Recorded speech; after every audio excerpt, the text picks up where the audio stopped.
Hey guys, myself Ashwarya and again today we are going to start an act that is Madhya Pradesh Land Revenue Code 1959.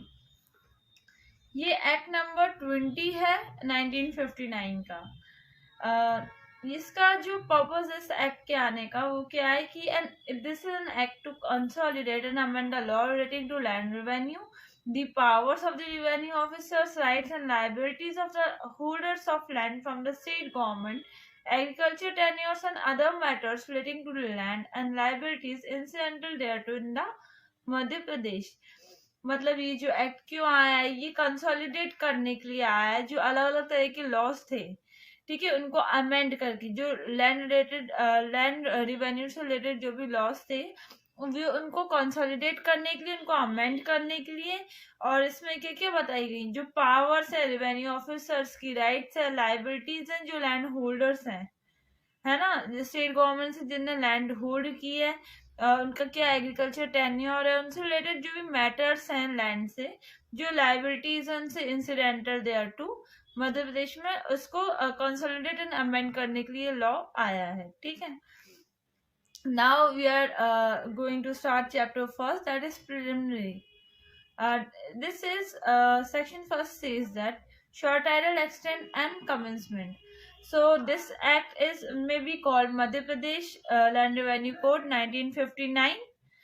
It extends to whole of MP, पूरे MP में लागू होता है, ठीक है। But ये कहाँ लागू नहीं होता, ये जो इंडियन फॉरेस्ट एक्ट जो है उनके अकॉर्डिंग, जो इंडियन फॉरेस्ट जो एक्ट है 1927, उनके अकॉर्डिंग जो रिजर्व और प्रोटेक्टेड फॉरेस्ट कॉन्स्टिट्यूट किए गए थे वहां पे ये लागू एक्ट नहीं होता है। बट उन फॉरेस्ट में भी जो जहाँ पे ऐसे एरिया हैं, रेसिडेंशियल एरियाज, जहाँ पे लैंड रेवेन्यू का रियलाइजेशन होता है, वहाँ का पेमेंट होता है और उनसे रिलेटेड जो भी चीजें होती हैं वहां पे अप्लाई होता है ये एक्ट, ओके। यहाँ पे क्या प्रोवाइड किया गया है कि provided aforesaid provisions of this code shall apply with reference to the use of land.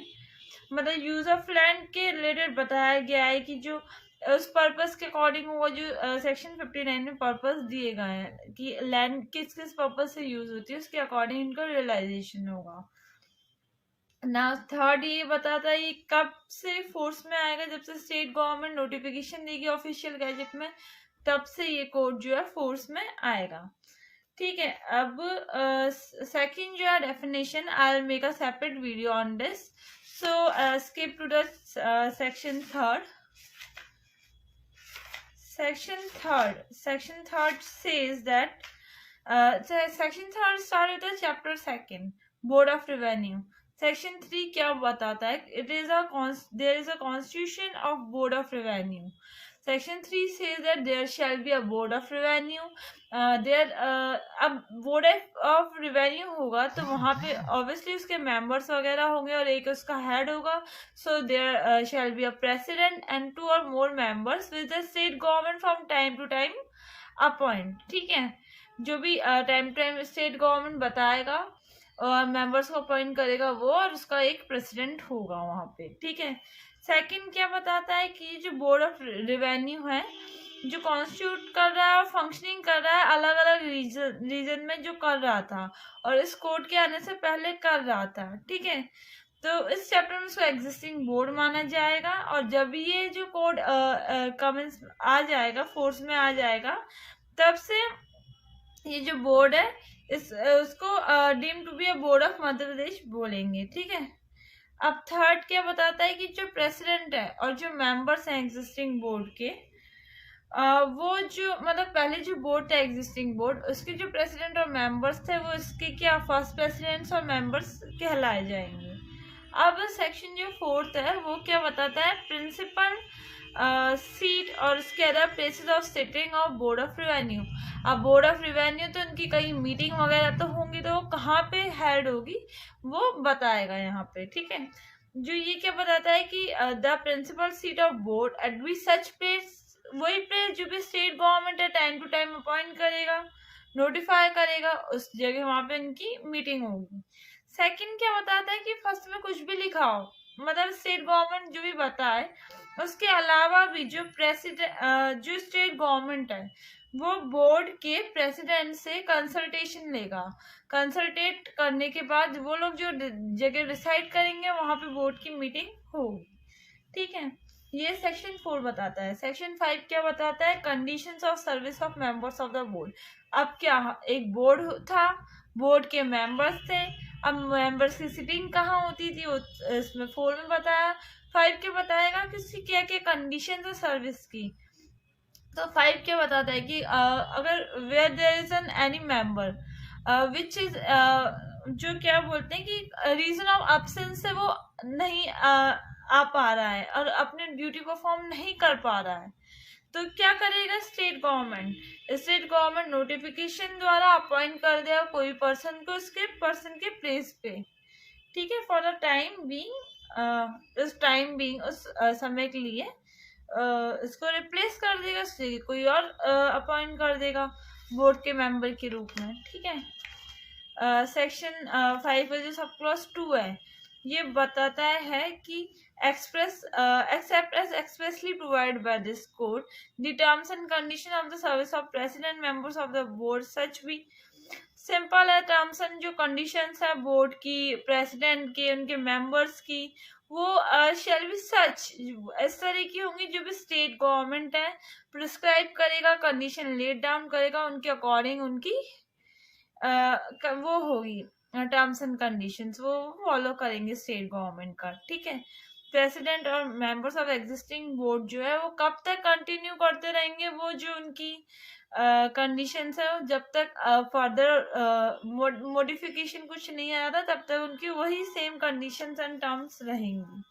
ठीक है, अब जो थर्ड क्लॉज है, थर्ड क्लॉज क्या बताता है कि एलिजिबिलिटी बताता है एक तरीके से कि a person shall not be qualified for appointment of a member of board unless he, जो पर्सन है वो बोर्ड का मेंबर बनने के लिए कब वो एलिजिबल नहीं है, ये बताता है कि जब वो हाई कोर्ट का जज के रूप में नहीं है, नियुक्ति का पात्र अगर वो नहीं है हाई कोर्ट के जज के रूप में, तो वो बोर्ड के मेंबर बनने के रूप में भी एलिजिबल नहीं है।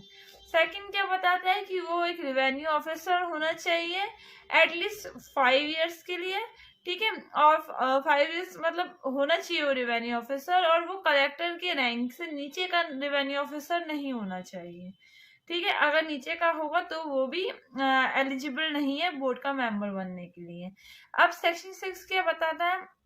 पहले हमने क्या पढ़ा था, थर्ड में बोर्ड का कॉन्स्टिट्यूशन था, फिर उनकी प्लेस ऑफ सिटिंग वगैरह हुई थी, उनकी टर्म्स एंड कंडीशंस थी, अब उनको सैलरी वगैरह भी मिलेगी।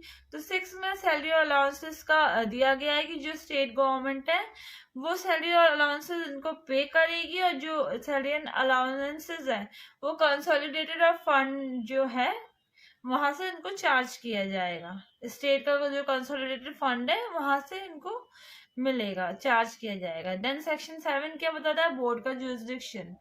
बोर्ड क्या क्या पावर एक्सरसाइज करेगी, जो क्या क्या फंक्शन डिस्चार्ज करेंगे, एक 3 तरह की चीजें इसमें बताई गई हैं। फर्स्ट, जो भी इस कोड में बताया गया है बोर्ड की फंक्शन ड्यूटीज, तो बोर्ड वो करेगा। सेकंड, इस कोड में नहीं तो कोई अदर इनेक्टमेंट में, अदर कोड में जो भी इसकी ड्यूटीज है फंक्शंस बताई गई हैं वो बोर्ड फुलफिल करेगा। थर्ड वन, जो भी स्टेट गवर्नमेंट या central government time to time notification द्वारा बताएंगे इनके फंक्शंस, तो वो ये बोर्ड करेगा। देन सेक्शन 8 क्या बताता है कि बोर्ड की सुपरिटेंडेंस पावर बताता है। ठीक है, the board shall in respect of all matter subject to its appellate, ये बता रहा है कि जो भी सारे मैटर जो एपिलेट हैं या जो भी रिविजनल जुरिसडिक्शन के मैटर्स हैं, तो सारी जितनी भी अथॉरिटीज है बोर्ड उसका सुपरिटेंडेंट होगा, हेड होगा एक तरीके से, सबसे हाईएस्ट अथॉरिटी हमारा बोर्ड होता है। ठीक है, इन मैटर को डील करने के लिए, और कॉल फॉर रिटर्न्स भी वो कर सकता है। देन सेक्शन 9 क्या बताता है? Exercise of jurisdiction by single member and benches. जो बोर्ड है, बोर्ड के रूल्स बना सकता है, एक्सरसाइज ऑफ पावर जो है वो फंक्शन से जो एक्सरसाइज कर सकता है बोर्ड, है ना। और जो बेंचेस हैं, बोर्ड में बेंचेस होती है, वो 1 और मोर मेंबर द्वारा बेंच कॉन्स्टिट्यूट की जाती है, और वो जो बेंच जो भी डिसीजन देती है वो बोर्ड का डिसीजन माना जाता है। ठीक है, ये सेक्शन 9 में बताया। सेक्शन 10 क्या बताते हैं कि cases pending at the commencement of the court, और इसमें बताया गया है कि इस कोर्ट के आने से पहले जो भी केसेस थे, कि जो भी अपील थी, एप्लीकेशन थी फॉर रिवीजन के लिए, या जो भी अदर प्रोसीडिंग्स थी before the existing board immediately coming force in this court shall be here and decide by the board. ठीक है, इस कोर्ट के आने से पहले जो भी जितनी भी पेंडिंग थी प्रोसीडिंग्स, अपील वगैरह, जो भी रिवीजन के लिए एप्लीकेशन जो सब भी थी, वो इस कोर्ट के आने के बाद वो बोर्ड द्वारा सुनी जाएंगी या डिसाइडेड की जाएंगी। ठीक है, सो दिस इज ये थे सेक्शन 1 से लेकर 10 तक। आई होप आप लोगों को ये समझ में आया हो, and if you have any queries you may ask it in the comment section below. Thank you.